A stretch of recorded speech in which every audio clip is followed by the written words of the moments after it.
ऐसे कमाना और पैसे को संभालना दो अलग अलग चीजें हैं। इस वीडियो में हम मॉर्गन हाउसेल की बेस्ट सेलर किताब द साइकोलॉजी ऑफ मनी को विस्तार से हिंदी में समझेंगे। ये वीडियो आपकी सोच, आदतों और फाइनेंशियल फैसलों को बदल सकती है। पैसे की गिनती आसान है, पर पैसों को समझना एक कला है। हम मानते हैं कि ज्यादा पैसा मतलब ज्यादा सुख है, पर क्या वाकई ऐसा है? आज हम इस वीडियो से जानेंगे कि पैसा असल में हमारे सोचने और व्यवहार करने के तरीके से कैसे जुड़ा है। ये वीडियो सिर्फ पैसा कमाने की नहीं, पैसा बनाए रखने की भी सोच सिखाएगा। तो चलिए शुरू करते हैं ये सफर। 1. कोई भी पागल नहीं होता। हर इंसान पैसे से जुड़े फैसले अपने अनुभव के आधार पर लेता है। अगर किसी का बचपन गरीबी में बीता है तो वो जोखिम लेने से डरता है। अगर किसी ने 2008 की मंदी देखी है तो वो स्टॉक मार्केट से दूर भागता है। आपके फाइनेंशियल फैसले गलत नहीं हैं, बस वो आपके अनुभव से बने हैं। दूसरे को समझने की कोशिश करें, उनकी आलोचना नहीं। 2. भाग्य और जोखिम। हम अक्सर सोचते हैं कि जो सफल है वो होशियार है और जो असफल है उसने गलती की होगी। लेकिन क्या आपने कभी भाग्य और जोखिम की भूमिका पर गौर किया है? बिल गेट्स और पॉल एलन दोनों एक ऐसे स्कूल में पढ़े जहां कंप्यूटर मौजूद था, जो 1970s में बेहद दुर्लभ था। अब कल्पना कीजिए, अगर गेट्स किसी और स्कूल में पढ़े होते तो क्या माइक्रोसॉफ्ट कंपनी होती? इसलिए आप किसी की सफलता देखकर उसकी नकल नहीं कर सकते। हो सकता है उनकी सफलता में 50% भाग्य था। जब आप खुद को सफल माने तो विनम्र रहें। जब किसी को असफल देखें तो उसके लिए दयालु बने। कभी भी किसी एक उदाहरण को यूनिवर्सल ट्रूथ मत मानिए।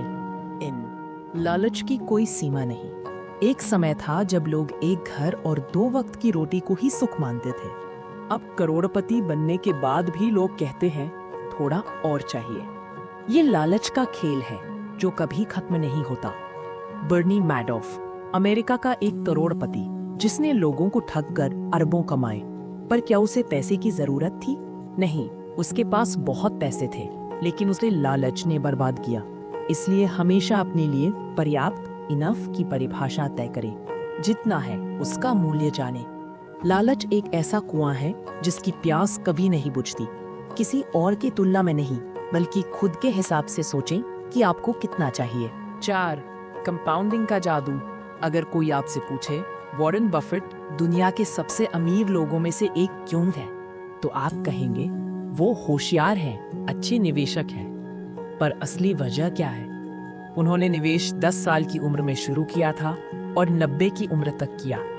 वो 80 साल तक कंपाउंडिंग का लाभ लेते रहे। ये है कंपाउंडिंग का चमत्कार, धीरे मगर विस्फोटक। कई बार मीडिया धोखा देती है। हमें दिखता है वॉरेन बफेट मेड $80 बिलियन, पर सच है कि उन्होंने 95% से ज्यादा पैसा 60 की उम्र के बाद बनाया। इसलिए पैसा कमाना जल्दी शुरू करें। कंपाउंड इंटरेस्ट को समय चाहिए, जल्दी मुनाफा नहीं देता। निवेश को जितना देर तक टालेंगे उतना बड़ा नुकसान होगा। 5. पैसा बनाना वर्सेस बचाना। पैसे बनाना एक तरह की स्किल है, पर पैसे को लंबे समय तक बनाए रखना एक बिल्कुल अलग मानसिकता है। Skill versus behaviour. पैसे कमाने के लिए हिम्मत चाहिए, जोखिम उठाना पड़ता है, लेकिन पैसे बचाने के लिए चाहिए डर, अनुशासन और विनम्रता। इसलिए पैसे को बनाए रखने के लिए सर्वाइवल मेंटालिटी रखिए। आपको हमेशा ऐसा प्लान रखना चाहिए जो बुरे समय में भी टिक सके। आप कभी नहीं जानते कि अगला संकट कब आएगा, उसके लिए तैयार रहना चाहिए। 6. टील जीतता है।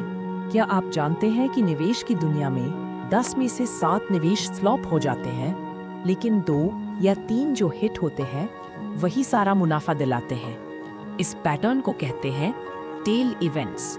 Amazon एक समय सिर्फ बुक्स बेचता था, अब दुनिया की सबसे बड़ी कंपनियों में से एक है। पर Amazon से पहले जेफ बेजोस ने कई फेल आइडियाज पर भी पैसे लगाए थे। और जैसे वॉरेन बफेट के पोर्टफोलियो में 90% रिटर्न सिर्फ कुछ चुनिंदा शेयरों से आता है, बाकी तो बस जहां उन्होंने खरीदा वहीं के वहीं पड़े हैं। इसलिए हर निवेश से चमत्कार की उम्मीद मत करो, लेकिन उस एक टेल निवेश को पहचानना और टिके रहो। आपका एक सही निर्णय कई गलत निर्णयों की भरपाई कर सकता है। इसलिए जब कुछ अच्छा चले तो उससे भागो मत, उसे फलने दो। 7. फ्रीडम। असली धन है समय पर नियंत्रण। लोग अक्सर सोचते हैं कि असली अमीरी बड़ी गाड़ी, बंगला और ब्रांडेड कपड़े हैं, पर मॉर्गन हाउसेल कहते हैं पैसे का सबसे बड़ा लाभ है अपने समय पर नियंत्रण। मतलब कब उठना है, क्या काम करना है, किसके साथ काम करना है, कब छुट्टी लेनी है।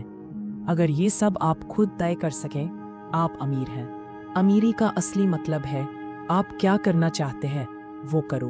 अगर पैसा आपको बंधन में डाल रहा है तो वो अमीरी नहीं है। 8. दिखावे की दुनिया। जब कोई आदमी महंगी कार में निकलता है तो लोग उस कार को देखते हैं पर उस आदमी को नहीं। मतलब आप सोचते हैं कि लोग आपको देखकर इंप्रेस हो रहे हैं, पर असल में लोग कार की कल्पना अपने ऊपर लगा रहे हैं। और असल में वो लोग कल्पना करते हैं कि मैं भी एक दिन ये कार लूंगा। कभी भी दिखावे से सम्मान नहीं मिलता। लोग आपको नहीं, आपकी चीजों को देखते हैं। खुद को दूसरों की नजरों से देखने के बजाय अपने मूल्यों पर जीना चाहिए। 9. जो दिखता नहीं वही असली संपत्ति है।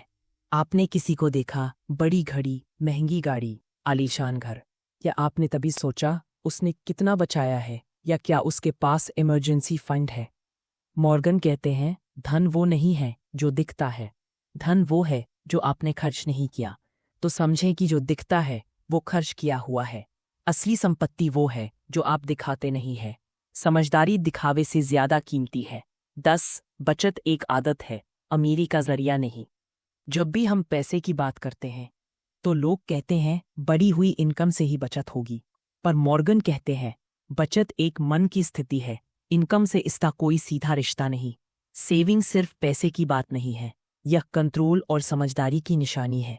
फाइनेंशियल स्वतंत्रता पाने के लिए पहले खुद से समझौता करना सीखो। पैसा कमाना एक युद्ध है, पर उसे बचाना एक जीत है जो हर रोज खुद से लड़कर मिलती है। 11. परिपूर्ण मत बनो, व्यावहारिक बनो। हमेशा कहा जाता है पैसों के मामले में तर्कसंगत बनो, पर मॉर्गन कहते हैं परिपूर्ण तर्क के पीछे भागने से बेहतर है कि आप व्यावहारिक सोच अपनाएं। एक निवेशक है, उसे पता है कि लंबी अवधि में शेयर बाजार अच्छा रिटर्न देता है, पर वो फिर भी एफडी में कुछ हिस्सा रखता है। क्यों? क्योंकि एफडी उसे मानसिक शांति देती है। हर निर्णय डेटा और ग्राफ से नहीं लिया जा सकता। फाइनेंशियल डिसीजन आपकी भावना और विश्वास से भी जुड़े होते हैं। अगर कोई प्लान आपको मानसिक शांति देता है वो सही है, भले ही वो सबसे रिटर्न न दे। 12. सरप्राइज। इतिहास दोहराता नहीं, चौंकाता है। लोग अक्सर निवेश करते समय इतिहास की तरफ देखते हैं। 2008 में ऐसा हुआ था, अब भी वैसा होगा। लेकिन मॉर्गन कहते हैं भविष्य इतिहास की कॉपी नहीं, उसकी पुनर्रचना होती है। कोरोना महामारी किसी के प्लान में नहीं थी। 2008 में किसी ने नहीं सोचा था कि बैंक ही गिर जाएंगे। इन घटनाओं ने करोड़ों का भविष्य बदल दिया। भविष्य हमेशा नया और अजीब होता है, इसलिए अपने प्लान में रूम फॉर सरप्राइज जरूर रखें। जितना लचीला प्लान होगा उतना ज्यादा सुरक्षित होगा। 13. सुरक्षा का बफर जरूरी है। अगर आप कोई पुल पार कर रहे हो और आपको पता चले कि उसका भार सीमित है, तो क्या आप उस पर गाड़ी चलाएंगे जो उसकी अधिकतम सीमा पर हो? नहीं ना? तो फिर अपने वित्तीय फैसलों में क्यों नहीं मार्जिन ऑफ सेफ्टी रखते? मार्जिन ऑफ सेफ्टी यानी थोड़ी अतिरिक्त सुरक्षा, थोड़ी इमरजेंसी फंडिंग, थोड़ी अति सावधानी। हर महीने अपनी सैलरी का 70% खर्च करो और 30% बचाओ। अगर एक दिन आपकी जॉब चली जाए, फिर भी अपनी सेविंग से 6 महीने का खर्च कर सकते हैं और बिना तनाव के नई नौकरी ढूंढ पाएंगे। निवेश या प्लानिंग करते समय गलती की गुंजाइश रखना जरूरी है। सब कुछ परफेक्ट नहीं होगा, इसलिए थोड़ी अतिरिक्त तैयारी जरूरी है। यही आपकी मानसिक शांति की असली कुंजी है। अपने फाइनेंशियल सिस्टम में थोड़ी सी गैर परिपूर्णता जोड़ो, वही आपको बचाएगी। 14. आप बदलेंगे और ये स्वाभाविक है। आप जब 20 के थे तब आपने जो सपना देखा, क्या वही सपना आपने 30 की उम्र में भी रखा? मॉर्गन कहते हैं फाइनेंशियल प्लानिंग का सबसे बड़ा रिस्क है ये मान लेना कि आप कभी नहीं बदलेंगे। आपके लक्ष्य, पसंद, जीवन शैली समय के साथ बदलेंगे, इसलिए अपनी प्लानिंग में बदलाव की गुंजाइश जरूर रखें। फ्लेक्सिबिलिटी आपको समय के साथ टिके रहने की ताकत देती है। 15, हर चीज की कीमत होती है। जब आप शॉपिंग करते हैं तो हर चीज पर प्राइस टैग दिखता है, पर वित्तीय दुनिया में कई चीजों की कीमत मनी नहीं होती। उनकी कीमत होती है तनाव, धैर्य, घबराहट। स्टॉक मार्केट से मोटा मुनाफा मिलता है, पर कीमत आपको गिरते बाजार को झेलना होगा। लंबे समय तक एसआईपी चलाना आसान लगता है, पर असल कीमत है हर महीने डिसिप्लिन के साथ सेविंग करना। हर फाइनेंशियल फैसले की दिखती और न दिखती कीमत होती है। आपको मूल्य चुकाना ही होगा, चाहे वो पैसा हो या धैर्य। असली निवेशक वो है जो कीमत पहचान कर सही समय तक टिके रह सके। 16, हर किसी का पैसा देखने का नजरिया अलग होता है। आप किसी शेयर को बेचते हैं, वहीं कोई और खरीदता है। दोनों को लगता है कि उन्होंने सही किया। ऐसा क्यों?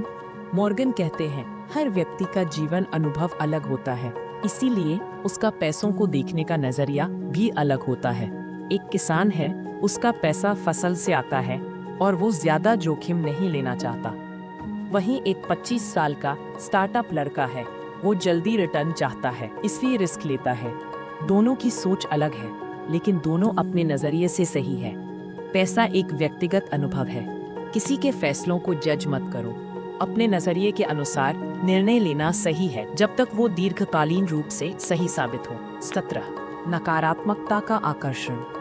अखबार में आप कौन सी हेडलाइन पढ़ेंगे? सब कुछ ठीक चल रहा है या आर्थिक संकट आ सकता है? तो आप दूसरी वाली ही पढ़ेंगे ना। मॉर्गन कहते हैं, दुनिया में नकारात्मक खबरें जल्दी बिकती हैं, क्योंकि डर दिमाग को ज्यादा असर करता है। 2008 की क्रैश के बाद हजारों रिपोर्ट्स आईं।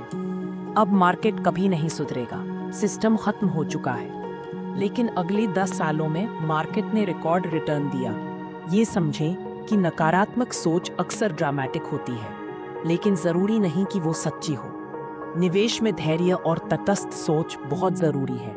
डर से नहीं, तथ्यों से फैसला करें। 18, जब हम किसी भी चीज पर भरोसा कर लेते हैं, जब लोगों को नुकसान होता है तो वो अक्सर किसी को दोषी ढूंढते हैं, कभी सरकार, कभी कंपनी, कभी सिस्टम। मॉर्गन कहते हैं, हम अज्ञात को समझ नहीं पाते, इसलिए अक्सर गलत वजहों को सच मान लेते हैं। कोविड-19 के दौरान बहुत लोगों ने अफवाहों पर भरोसा किया। ये दवा खाओ, ये पी लो, मार्केट गिर जाएगा, सोना खरीद लो, और बहुतों ने नुकसान उठाया। संकट के समय में हम जल्दबाजी में विश्वास कर बैठते हैं, लेकिन जरूरी है कि हम समझें, हर बात जो सुनी जाती है वो सच नहीं होती। ज्ञान, धैर्य और स्पष्ट सोच ही हमें स्थिर बनाते हैं। 19, आप अकेले नहीं हैं। जब हम निवेश में गलती करते हैं या पैसे की मुश्किलों में फंसते हैं तो लगता है कि शायद हम ही मूर्ख हैं, पर मॉर्गन कहते हैं, आप अकेले नहीं हैं। हर कोई गलतियां करता है। पैसे की गलतियां बहुत आम हैं, पर उन्हें सुधारना आपकी सबसे बड़ी जीत है। कभी भी खुद पर ज्यादा कठोर मत बनो। हर कोई कुछ न कुछ खोता है, सीखता है। निवेश की यात्रा एकल नहीं, सामूहिक अनुभव है। 20, लेखक की विनम्र स्वीकारोक्ति। इस अध्याय में मॉर्गन खुद कहते हैं, मैं कोई विशेषज्ञ नहीं हूँ, मैं भी गलतियां करता हूँ। उन्होंने स्वीकार किया कि वो कभी भी क्रिप्टो करेंसी को नहीं समझ पाए। उन्होंने कई बार FOMO, fear of missing out में निवेश किया और कई बार दूसरों की नकल करके पैसे खोए। दुनिया का कोई भी व्यक्ति पूरी तरह से पैसे को नहीं समझता है। विनम्रता, ह्यूमिलिटी ही असली संपत्ति है। सीखना और सुधारना सबसे जरूरी है, परफेक्ट बनना नहीं। अब जब हम इस किताब का अंत तक पहुंच चुके हैं, तो आइए उन अंतिम गहरी बातों पर ध्यान दें जो मॉर्गन हमें सिखाना चाहते हैं। 1, धन सिर्फ बैंक बैलेंस नहीं है, यह स्वतंत्रता है। आपको कब, क्या, कैसे करना है, इसका फैसला अगर आप कर सकते हैं तो आप अमीर हैं। 2, धैर्य और सोच सबसे बड़े अमीरों का हथियार है। लोग लाखों रुपए एक रात में कमाना चाहते हैं, पर जो करोड़ों बनाते हैं वो सालों का धैर्य रखते हैं। 3, समझदार बनो, परफेक्ट नहीं। आपको दुनिया का सबसे होशियार निवेशक नहीं बनना, बस इतना काफी है कि आप लंबे समय तक टिके रहो और सीखते रहो। ऐसे को लेकर हम सबके अपने अपने सपने हैं। कोई घर लेना चाहता है, कोई माँ बाप को सुरक्षित रखना चाहता है, तो कोई बस इतना चाहता है कि उसे दूसरों से उधार ना मांगना पड़े। पर इस किताब ने हमें सिखाया कि असली अमीरी न तो महंगी कारों में है, ना ही बड़ी बड़ी बैंकों की एफडी में, बल्कि वो है आपकी सोच में, धैर्य में और अपने फैसलों की आज़ादी में। अगर आप आज से सिर्फ थोड़ा सा सोच समझकर चलने लगे तो यकीन मानिए ऐसा आपका गुलाम बन सकता है, ना कि आप उसके। साइकोलॉजी ऑफ मनी सिर्फ एक किताब नहीं है, ये एक आईना है जो हमें हमारे ही पैसे से जुड़ी भावनाओं को समझाता है। और जब तक हम खुद को नहीं समझेंगे, हम कभी अपने पैसों से संतुष्ट नहीं हो पाएंगे। इस सफर में साथ देने के लिए दिल से शुक्रिया। अगर आपने कुछ सीखा तो उसे दूसरों तक भी पहुंचाइए, क्योंकि ज्ञान बढ़ाने से कम नहीं होता, बढ़ता है। मिलते हैं अगली किताब में नई सीखों के साथ। तब तक याद रखिए, पैसा कमाना एक कला है, पर उसे संभालना एक मनोविज्ञान। वीडियो पसंद आया हो तो लाइक और कमेंट कीजिए और अगली किताबें सुनने के लिए चैनल सब्सक्राइब कीजिए। धन्यवाद।